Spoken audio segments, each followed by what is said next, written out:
What's poppin', everybody? Welcome back to Blake's Take. Hope you're all having a great day. I'm Blake Neiman, and I'll give you my take on local and national sports from the Willamette Valley and beyond.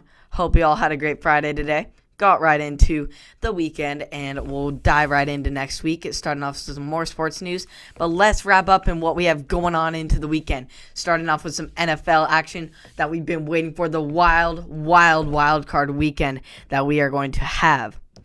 We are going to have two triple headers, one on Saturday and one on Sunday, broadcasted all across ABC, NBC, CBS, and ESPN. It's going to be some great matchups, so let's get right into them. On Saturday, the triple header will get started off with the number 2 seed Bills facing off against the number 7 seed Colts at 10:05 a.m. Pacific.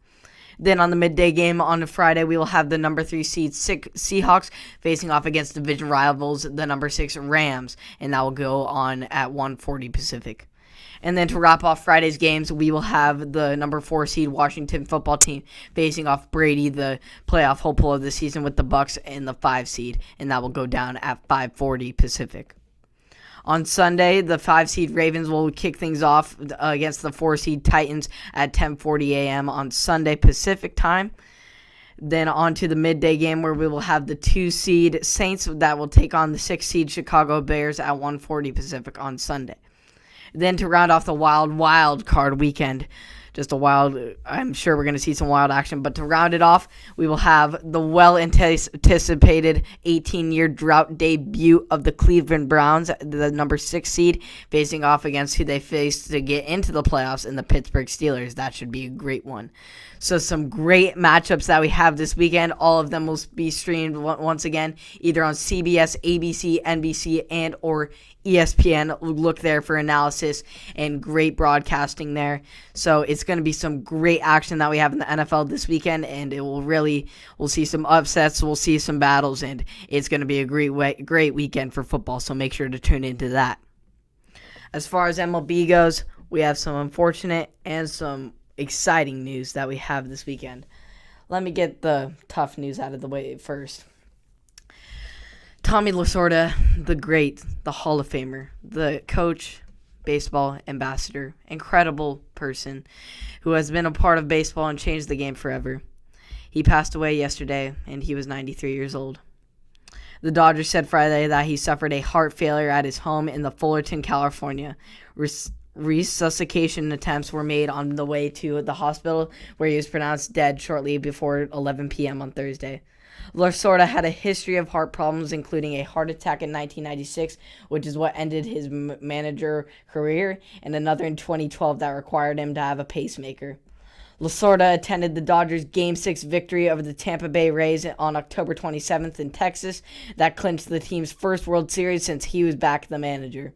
It feels appropriate that in his finals months he was beloved by the Dodgers World Series since his 1988 team. He was a great ambassador for the team in baseball, a mentor to players and coaches. He always had time for an autograph and a story for many of his fans, and he was just a good friend, Walter said. He will be dearly missed. Lasorda worked as a player, scout manager, and front office executive with the Dodgers dating to their roots back in Brooklyn. He compiled a 1,599 record and 1,439 losses in his career. Won World Series titles in 1981 and 1988, 4 National League pennants, and 8 division titles while serving as the Dodgers managers from 1977 to 1996. He was elected to baseball's Hall of Fame in 1997 in his first year of eligibility. He guided the U.S. baseball team to a gold medal in an upset of the 2000 Olympics against the team of Cuba. Lasorda was the franchise's longest tenured active employee since Hall of Fame broadcaster Vin Scully retired in 2016 after 67 years. He drew standing ovations when introduced at games in recent years just because of his incredible impact on baseball. Lasorda often complained, "I bleed Dodger blue," and he kept a bronze plaque on his desk reading, "Dodger Stadium was his address, but every ballpark was his home." And I love Tommy Lasorda and just all he's done for baseball. He will be dearly missed. Rest in peace, the legend. And I will always remember his quote that I want to promote to any sports fans and any athletes out there who are playing for a team right now. And Tommy Lasorda really said this, and this is what he said mainly in his time. It's not about what is on the front of your jersey. It's not about what's on the back of your jersey. It's what about on the front. And so if you play for what's on the front of your jersey and not on the back of your jersey, you're going to be very well off, and that's what he always said. So make sure you take that into consideration and believe that whenever you are playing for a team or an organization, it's not about the individual. It's about the organization and the team and coming together to do something great. So just remember that from the legendary Tommy Lasorda. And just always remember how incredible of a life he had and an impact that he had on the Dodgers. And I'm so grateful that his last game he ever got to see was the Dodgers win the World Series this year. That is just an incredible end to his life and just God-given gift. So rest in peace, the legend, Tommy Lasorda. As far as the exciting news in the MLB, the New York Mets made the first bold offseason trade that they have had in a while, with owner Steve Cohen took control of the team in November and ran away with it. He went out and got Francisco Lindor. Francisco Lindor, baby. New York Mets are going to be a battle with just that, but they also got elite pitcher Carlos Carrasco from the Cleveland Indians, and the Cleveland Indians got in return two shortstops in Andres Gimenez and Armed Rosario, along with two other prospects who were around 18 to 19 years old. So let's talk about who won this deal. It's pretty obvious. The New York Mets got Francisco freaking Lindor. Francisco Lindor.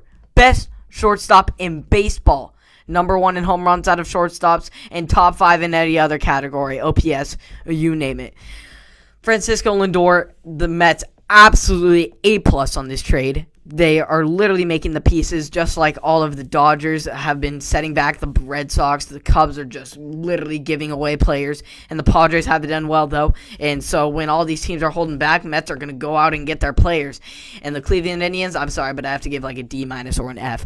Even these two shortstops, they're not going to make even close to half the talent of Francisco Lindor. This is just ridiculous. And I don't know why Cleveland made the trade. I know it was kind of inevitable due to their salary cap space and what they could do with the rest of their team and trying to do a rebuild. But I have to give you an F or a D- on this trade for the Indians, but absolutely an A or an A+ for the Mets. They went out and got the best shortstop in baseball. So great win and great trade for the Mets. Absolutely incredible to go out and get a star like Lindor. As far as local sports, I got word from head coach Levi Weber of the Willamette baseball team today that practice is going to start back up again. Let's go. Local sports happening in Willamette, baby. Getting back in action. And that will start on January 18th. So we're less than 10 days away. So let's get super pumped up, everyone. This will be the first time we'll have really any competitive sports action since back in October when the Willamette baseball team was playing, and I was covering that. So make sure to keep updated on that. I will definitely keep you posted on what's happening there, if they're going to have games or something, but I'm definitely going to keep you posted on that because we're going to get sports action back in Willamette, and it's been over a long time since we've had that. So let's get right back into the sports world with that, and that will be some great action that we're going to have this weekend. So thank you for tuning in to another episode of Blake's Take. I appreciate you all who support me on Apple Podcasts, Spotify, and or YouTube, and I will see you all on Monday. Have a great weekend.